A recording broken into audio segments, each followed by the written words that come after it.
First off, I want to thank the brave men and women who work behind the wall. I want to thank them on a national level because their job goes unrecognized. How do they try to turn a guard? Well, correctional officer. Sorry, I apologize. But correctional officer. How you guys doing today? It's Anthony Gangi, host of Tier Talk. A great question was asked my way today. Have I ever doubted myself? So it's not about doubting myself being in this profession. Like, I don't want to be here. Why am I here? It's not about that. It's about doubting my ability to be in this profession. And I thought that was a great question and something worth exploring. But I'm going to ask you guys right off the top of the video, have you ever doubted your ability to be in this profession? Again, it's not about the want to be in the profession. That's not what I'm asking. Was there ever a moment where you doubted your ability to be in this profession? Very curious to see what you guys respond. When I come back from our sponsors, I'm going to discuss 2 moments where I doubted my ability and what I did to overcome it, of course. And again, this relates to being in a new position, so I'm sure a lot of people could relate to this. But again, it's a great question. I'm looking forward to answering and seeing what I actually pick up as I go to answer this question, because I don't prepare this. All I do is just kind of talk off the top of my head and kind of see where the dialogue goes. And then I love the interaction we have after the videos posted, and then we get the comments and see what people think. But again, the main question here is, have you ever doubted your ability to be in this job, in corrections, in this profession? So I'm going to answer my perspective when we come back from our sponsor, but I'm very curious to see what you guys have to say. And I think Russ, don't quote me on this, but Russ may give us a video as well. Maybe he could discuss a few moments where he doubted his ability to be in this profession. But the question is, what do you do with that doubt?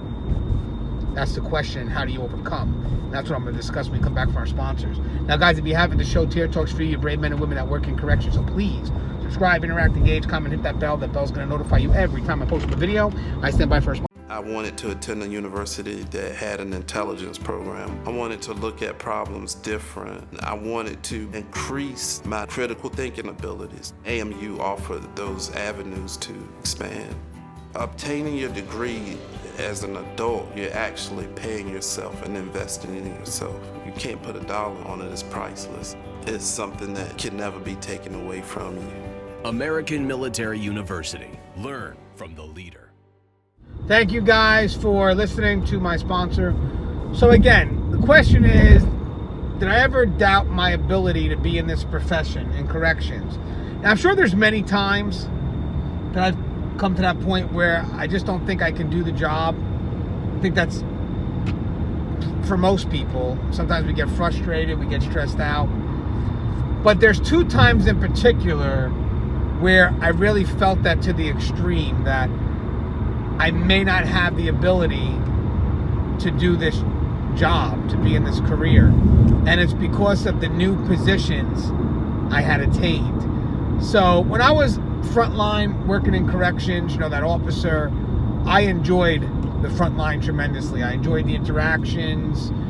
I enjoyed kind of building knowledge. I took that as an elementary position where you're just kind of taking things in, and it's really your chance to learn, even though I believe you learn every day, no matter what position you're in. When you're at that front line, you're setting that foundation, and it could be a very, very strong foundation, because even at the position I'm in now, it's very far removed from the front line. I have a very good frontline foundation. I feel I do. So being that front line for over 8 years and change has really set me with a good foundation, and I'm very proud of.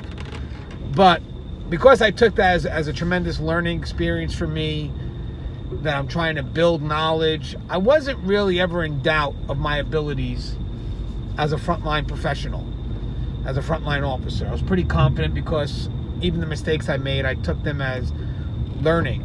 And again, being on that front line, that is the time to learn the position. I've done that in a lot of videos before, because front line, you got your hands on, and if you're ever going to learn the work, you have to learn it from that front line perspective. The first time I really doubted myself was when I became a sergeant, and I was moved from a female to a male facility. I'd worked with females for my whole career at that time, so for over 8 years. So I'd never worked with men. And there were a lot of people that had doubt as to whether I can do the job working with men. for whatever reason their doubt was. I really never understood that, but it unfortunately took its toll when I got the position, and then I finally started working with men, and the maneuvering was different. You know, I can't explain it. I mean, once I started working with men for a longer time, I realized, actually, in my opinion, I could be wrong, but it's just my opinion based on my experience, men were a lot easier. I'm sure there's that threat. I'm not saying that, but there's also a threat at a female facility as well. Never underestimate female inmates.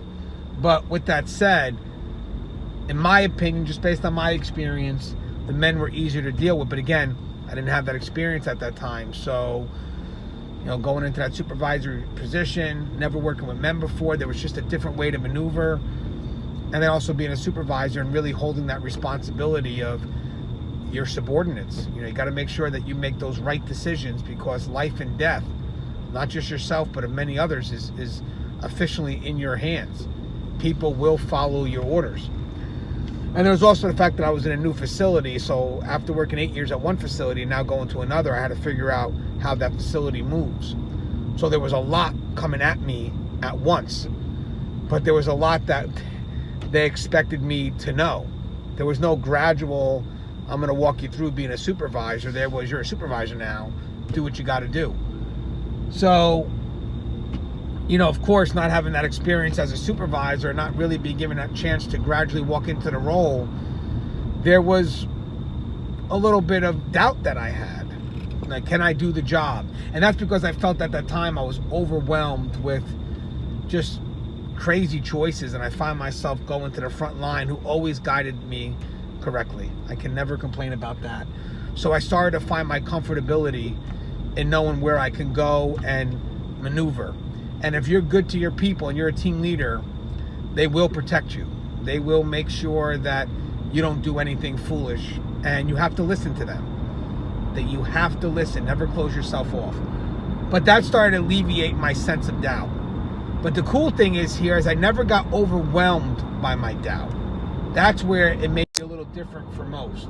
I may have felt doubt about my ability to do the job, but I still made an effort to make a decision and move forward with that decision. Now, the key thing is I'm still vulnerable.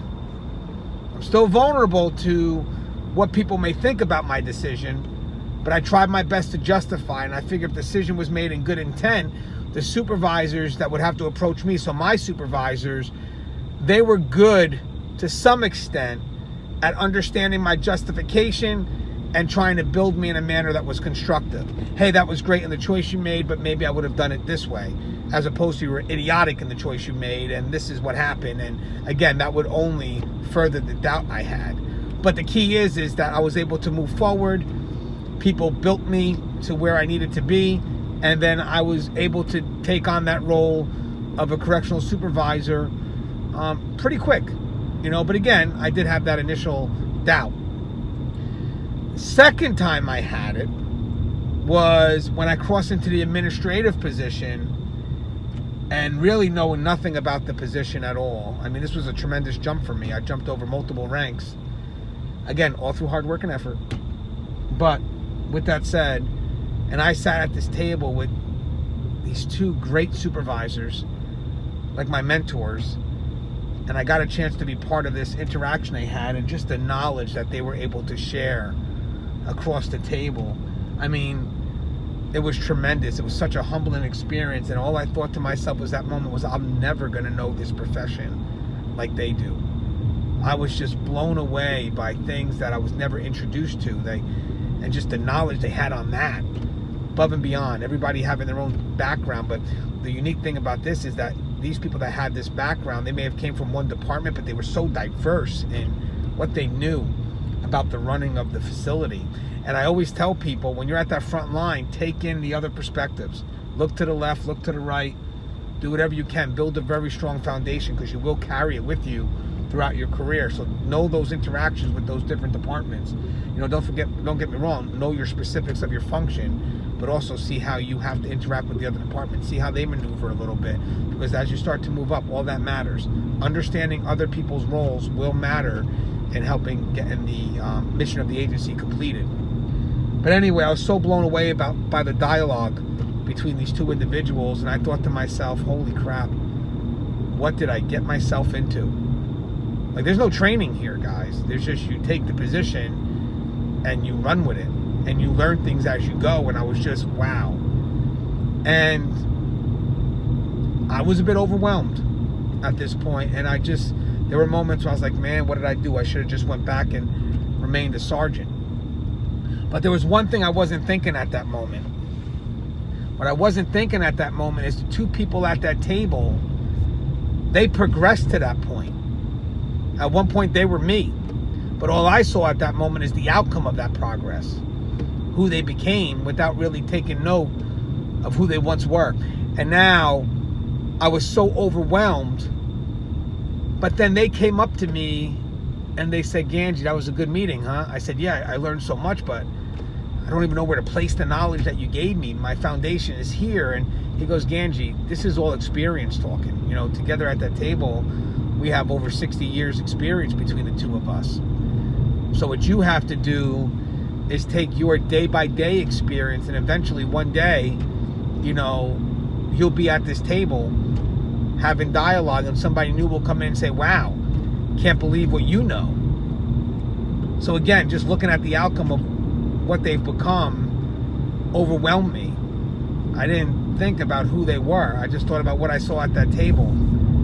And then something unique happens, not too long ago, something unique happened where I was at that table and someone came up to me and said, Gangi, man, the knowledge you have about this place is tremendous. And I humbled and I laughed to myself, because I remember when I didn't have that and I didn't think it was possible. But here I am, just gradually, day by day, gaining experience. And sometimes it's not even an effort to learn. It just happens passively.